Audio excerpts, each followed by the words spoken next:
سمعوا اش كيقول وهبي، انا بعداش همني وما خلى لي ما نقول. كانت الاطفال 8 سنين 12 عام 14 عام خلاهم واختفى ولاو في يدينا قصيرين. عيطوا عندنا من وزاره العدل الفرنسيه تقول لنا انت اش كاين نديروا؟ تقول لهم سلموا ولينا، تيقول لك راه ما بغاوش يطلعوا في الطياره. ما يمكنش نقول لهم يديروا معاهم العنف، مستحيل. الطفل القصير لا يجبر على القيام بعمل معين. كنقلبوا على باهم، كاين كنقلبوا عليه شي 3 من 4 يبقى في التليفون. ما لقيناه في الاخير تم اعتقاله واحالته عن القضاء لانه في اهمال لطفل في عهدته، لانها راه جريمه كيعاقب عليها القانون. وحنا الان مع الفرنسيين باش يردوا لنا دوك 3 الاولاد اتصلوا بامهم كتقول لك انا ما عندي الحضانه.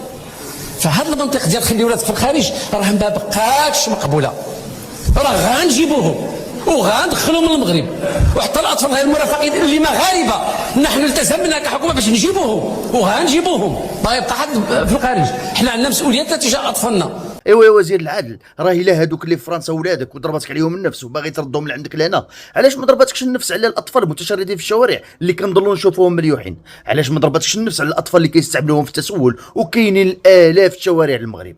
انا كنظن هادو اولى ضربك عليهم النفس لانهم كيعيشوا وضع ماساوي. اما ديك الوليدات اللي في فرنسا والله ما تخاف عليهم، غيعيشوا احسن عيشه في مراكز القصيرين وغيقراو مزيان في التعليم ما فيهش مول المصاصات وزير، وغيتعالجوا في السبيطارات اللي مسؤول عليهم ما جابوش من شركه المكياج وعطاوه وزاره الصحه. هادشي اللي قلتي ما عندوش علاقه بالنفس على وليداتنا، كنظن عنده علاقه بانك تهني فرنسا من القصيرين المغاربه.